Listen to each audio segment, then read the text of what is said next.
So I get in a hot new deal. So what do I think? I get the phone number of one of the top leaders of the network marketing company that I used to be in, that I failed at and failed miserably in, right?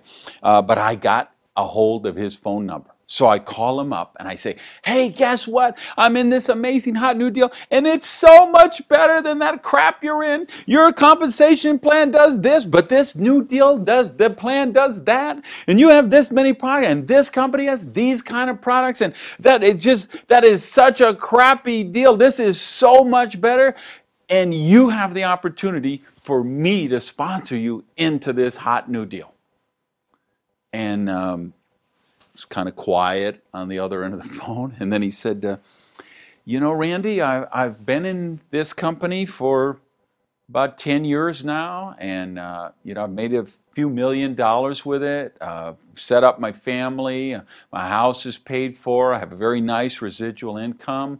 I've developed a lot of relationships and friendships in the company. And I have a lot of really loyal team members who I work with who are doing real well with it. And I got to tell you, it's kind of insulting that you're calling me up and telling me how everything is crappy in my company and how everything is amazing in your company. And I'm happy that you found, obviously our company didn't work out for you, and so I'm happy that you found something and I hope it works out for you, but I would just hope that you could build that up without having to tear down this company. Well, how do you think I felt? If I could have crawled into the ground, I would have crawled into the ground. And there's a really important lesson there for that. It's like, because I got to tell you, I get prospected 5 to 8 times a week. I'm on social media all over, so you know, I accept the LinkedIn request, or they hit me on Facebook, or they DM me on Twitter, or whatever the case may be, and it's like, hey, I have to ask, you know, I know you're in a company, and I know you're making a lot of money, and I know you've got a group, but you know, I have to ask. And here's my thought on this. No, you don't have to ask. What about if, because this is what we're talking about this course, we're talking about the ethics of the profession. So what about if we accept it as the ethics that when somebody is already in a program and they're happy with it and satisfied with it, that we not try to recruit them? Instead of fighting over pieces of the pie, what about if we just all work together to increase the profession around the world and we build a bigger pie? The last time I checked, there was about 6.8 billion people who are not in network marketing. So what about if we focused on them, not the people who are already in?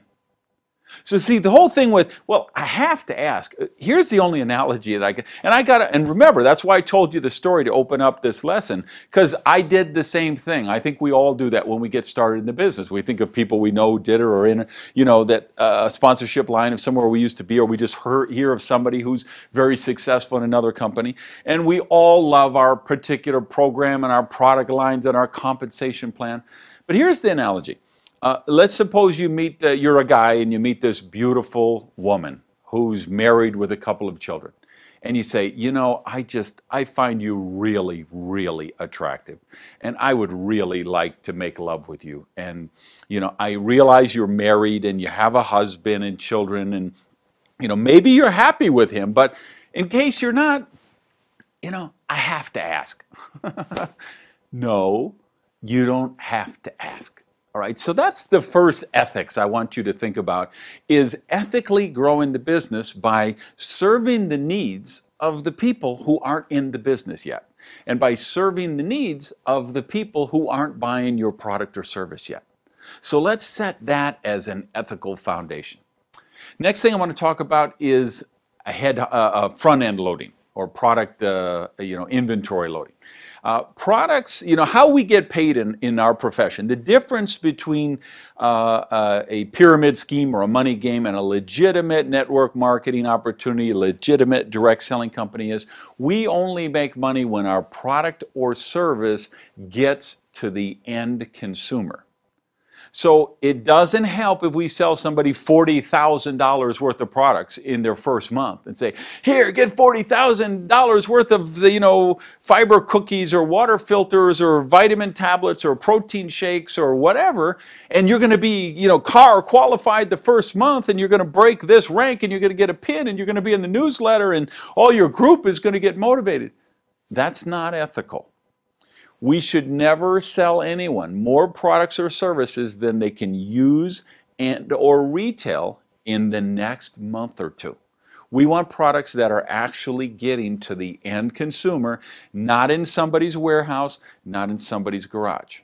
All right? Next thing we need to talk about is income claims and product claims. This is different, and I know we've got students in every state in the U.S. and probably 80 different countries around the world.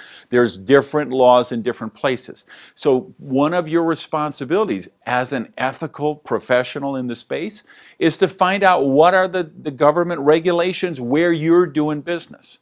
And then again, what's the ethical way of this? The ethical thing is we got to be very judicious with income claims. Okay, great. I'm really happy that you're making $10,000 a month. But what's the story behind that $10,000 a month? We can't just, when you see people coming out and saying, hey, I just joined this, it's my second month and I made $15,000. There's a problem there. Because nobody should make $15,000 their first month or the second month.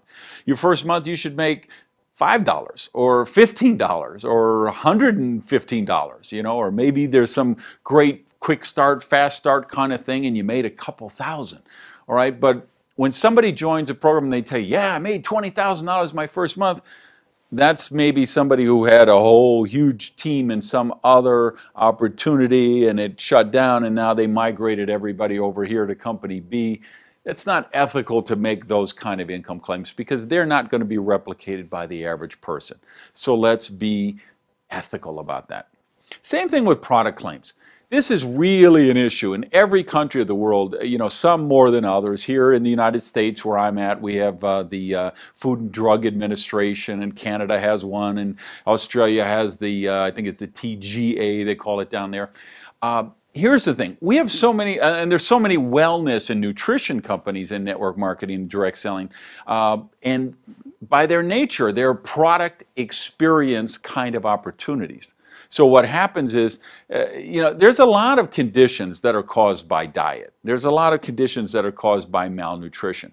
I mean, if we look at, the worst things in the world, and we talk about cancer and spinal meningitis and bubonic plague and whatever we want to talk about, a lot of them would be cured if people had a decent exercise program, they drank fresh water, they breathed some fresh air, and they ate healthy nutrients. So what happens is we get people in the business, and now for the first time in their life, they're taking vitamins and minerals and enzymes or antioxidants, or they're drinking their protein shakes and they're losing weight, and now they're losing weight, they got more energy, so now they're exercising more, and their pulse is better, their heart rate is better, and their cholesterol goes down. I love that. That's one of the benefits of our profession is we have a lot of incredible products and services that really make a difference, life-changing, life-transforming differences for people in their lives from the products and services that we have. But you've got to be discerning, okay? If you're going to go out, I'm not going to tell you your product doesn't cure cancer, because you know what? I'm one of those crazy people who believes cancer gets cured with healthy diet, healthy living, and things like that. And I'm also a person who believes, sometimes we all get conditions and we need a doctor, we need a hospital, we need an operation, we need medicine. So we can't cross the line. I want you to tell your story. I want you to have the passion, but don't cross that line. Don't go out there claiming that your products cure cancer or claiming your products cure AIDS or claiming your products cure anything. We don't treat, we don't diagnose, we don't prescribe. We're not licensed to do that. There's people who are licensed to do that. They're called doctors, okay? And they go to school a long, long time to be able to do that. We're not qualified to do that. All right, and let's suppose you are a doctor, you still don't want to do it because that can't be duplicated, all right? So I'm just saying that for you doctors. Next thing I want to talk about in this area of ethics, I want to tell you the two promises that I make every new distributor who I would bring into the business, and I'm going to suggest that you make those same two promises to every person you bring in the business. Promise number one is, I will never knowingly lie to you. And promise number two is, I will never knowingly tell you anything that's not in the best interests of your business. Why don't we lie to people? Because it's just bad, and it's always going to come back to haunt you. So I'm not going to spend any time on that. You don't need a training on that. You know, if you lie to your team, you're not going to have a very long, your team's not going to be around very long. They're certainly not going to be very loyal to you. Now, this issue of not telling them anything that's in the best interest of their business. Here's an example, real world example. You got a pay plan, and when you get a certain number of people at a certain rank, you get a car bonus, and you get a travel award, or you get a $10,000 one-time check, or you get an extra certain percent. So let's say, make up a name, directors. If you've got 4 directors, and if you get 5, it's worth an extra $20,000 in income to you. Now, you've got a brand new distributor. They're not a director. They're $800 away in volume, or 800 PV or CV or GV or whatever you call it in your company, away from breaking rank as a director. So you say, well, you're only 800 away from director. If you just buy that $800, you could sell it later down the road, but then you could be director this month. You're going to get a pin, and they're going to put you in the newsletter, and you're going to be on the website, and your team is going to be all excited. Is that really in the best interest of their business? I don't think so. I think that's in the best interest of your business, because if they do that extra $800, you qualify another director, and maybe you make an extra 20 grand.